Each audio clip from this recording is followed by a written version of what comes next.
This game so far works just fine, but it's boring. Players want to score points so they feel like they achieved something, even if that something is just nudging up a number on a CPU. To make a score show on the screen, we need to do two things. Create a score integer that tracks the value itself, then create a new node type, SKLabelNode, that displays the value to players. The SKLabelNode is somewhat similar to UI label in that it has a text property, a font, a position, an alignment, and so on. Plus we can use Swift string interpolation to set the text of the label easily. And we're even going to use the property observers we learned about previously to make the label update itself when a score value changes. So let's add two new properties now. We're going to say var score label is an SKLabelNode, implicitly unwrapped, and var score is 0 with a property observer did set SKLabel.text is equal to score, string interpolation, score, like that. So use that score value directly inside our label. We need to create that score label code somewhere, so we'll put that inside did move to view. We'll make it have a font called Chalk Duster, the text score 0, we'll align it to the right edge of the screen, plus position it there as well, and add it to our game scene. So we're going to say, after we add the background, score label is equal to an SKLabelNode. For the font named, I'm going to say Chalk Duster. Then we'll say SKLabel.text is equal to score 0. SKLabel.horizontal alignment mode. That's Sprocket's way of saying left or right alignment. I'm going to say .right. We'll position that thing in the top right corner of our screen, which will be something like CG point X980 Y700. Then add child score label. So that will create the score label, configure it nicely, and add it to the screen. And the property observer automatically updates the label as the score value changes. But it's not complete yet, because you don't ever modify the player's score. Fortunately, we already have places in the collision between method where we can do exactly that. So I'll scroll right the way down to collision between. Here we go. We have destroy ball. If it's good, I'll say score plus equals 1.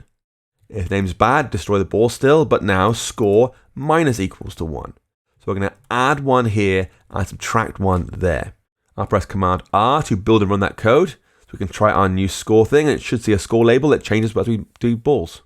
So score 0, I'll tap, bounce around, that was green, tap again, bounces, still green, I'm amazing obviously. There we go, I got some in the red there, there we go. So as you tap here, you'll lose loads of points, or in another case, add lots of points to get huge styles and numbers. There we go. Okay, so as you can see, players have some sort of a sense of achievement now, they score points. But clearly, all it takes to get a number higher than Gangnam Style's YouTube views is to sit and tap at the top of the screen directly above a green slot. Let's add some actual challenge. We're going to let you place obstacles between the top of the scene and the slots at the bottom. So players have to position their balls exactly correctly to bounce off things in the right ways. To make this work, we're going to add two more properties. The first one will hold a label that says either edit or done, and want to hold a boolean that tracks whether we're in editing mode or not. So I'll scroll up and add these two properties. Var edit label is an SKLabelNode implicitly unwrapped. Var editing mode is a bool set to false by default with another property observer did set. If we're now in editing mode, then edit label.text will say done to exit that mode. Else edit label.text will be edit to enter editing mode. This label node is going to be in the top left corner and say edit by default, still in the same Chalk Duster font though. So down here we have our main score label. We'll add edit label is equal to an SKLabelNode with the font named Chalk Duster.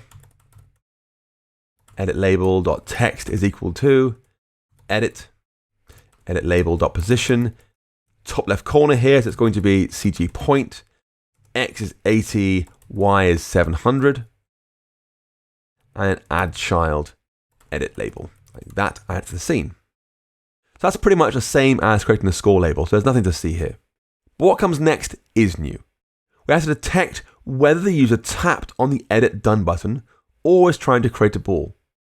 To make this work, we're going to ask SpriteKit to give us a list of all the nodes at the point the user tapped on the screen, and check whether it contains our edit label. If it does, we'll flip the value of our editing mode boolean.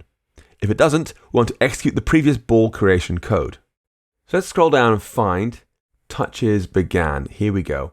And here's the code right now that creates the balls that we have right now.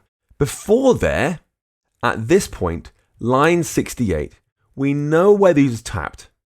And we're going to do a check, did they tap the edit button or not? If not, we can go ahead and run the same ball creation code we have. If so, we'll flip that editing mode boolean. So here, on line 68, we know where they tapped. We can say, let objects equals nodes at location. This is a method that comes from the scene parent class. What nodes exist at this location in our scene? And it'll say, oh yes, there is some ball, some other ball, a background, and the edit button, for example. I don't know, stuff. And we can look in there to try and find our edit label. We can write if objects dot contains the edit label, then editing mode equals not editing mode. So if it was false, make it true. If it is true, make it false. And this thing is actually so common, this particular blah equals not blah, it's so common that in Swift we have a special way of doing it, a method called toggle. We can write editing mode dot toggle, which flips the boolean from true to false or false to true. If the object array does not contain edit label, else, well, we want all the same code we had before. So I'll put on all this let ball code into there like that. So the same ball code we had before is called if the edit label was not tapped.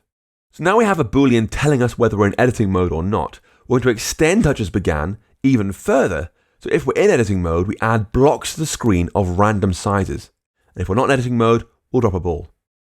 So we'll say, after else, if we're in editing mode, do stuff here, create a box.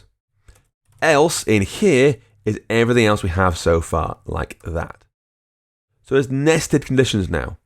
If they tap the edit label, great, toggle editing mode. If they did not tap the editing label, else. If we are currently in editing mode, anyway, create a box to bounce off, otherwise create the ball code. So we're going to put lots of code in here to create a box. But to do that, we're going to learn a few new things. First, we're going to create a ball at a random rotation to make it harder to know where the ball is going to go. This is done using a Z rotation or Z rotation property on sprite nodes. When creating the background image, we gave it a Z position, which adjusts its depth on the screen, front to back. So we used -1 to mean behind our other objects. If you imagine sticking a skewer through the Z position, i.e. going directly into your screen and through a node, then you can imagine Z rotation. It rotates a node on the screen as if it's been skewered straight through the screen. To create randomness, we're going to be using int.randomin for integer values and cgfloat.randomin for cgfloat values, with the latter being used to create random red, green, and blue values for a UI color. So I'll replace this create a box code with this. Let size be equal to cgsize, with the width being int.random in the range 16 through 128, and the height being 16. Then let box be equal to an SKSpriteNode with the color, UI color, and we use random values for this, so we'll say red, green, blue. Red's going to be cgfloat.random in 0 through 1, and then we'll copy and paste that here. cgfloat.random 0, 1 for green and for blue, and for alpha we'll always specify 1. For size we'll use the size just made earlier. Then we'll say box.zRotation is equal to cgfloat.random in 0 through 3. Box position is where they tapped, that's just location. It needs some physics, so we'll say box.physicsBody is equal to SK physics body with rectangle of the box size and box.physics body dot is dynamic, be false, so it can't move. And finally, add child box. So there's all sorts of new things in here. We make a random size equal to between 16 points, 128 points wide and 16 points high. We make an SK sprite node using random colors. So that's using CG float, random in 0 through 1 again and again and again. So we have red and green and blue. So it's random red, random green, random blue. Different color every time basically. But alpha is always one that's opaque. At the box's size we asked for. We rotate it a random number of radians between 0 and 3. So basically we rotate the boxes between 0 and 3 radians, which is about 180 degrees, a bit less than that. We place the box where they tapped, give it a rectangle physics body, don't allow it to move, so as balls bounce off it, they won't move around on the screen, then add that to our game scene. At this point, we almost have a game. So I'll press Command R now to build and run the code. We should see our new edit label, which taps change to done when we press it. There we go, edit and done. And when we're in edit mode, I tap on the screen to make these random boxes with random colors and random rotations and random sizes to make the game hard for players to play. If I do that for a while, then press done, I can now drop balls off here. They bounce off that. I try and get it into the green slot like that. Perfect. Look at that. Very nice. This is almost working now, you see? Getting there slowly. The game isn't perfect, of course, so we don't force the Y position of new balls to be the top of the screen. But that's what you can fix yourself. How else would you learn, right?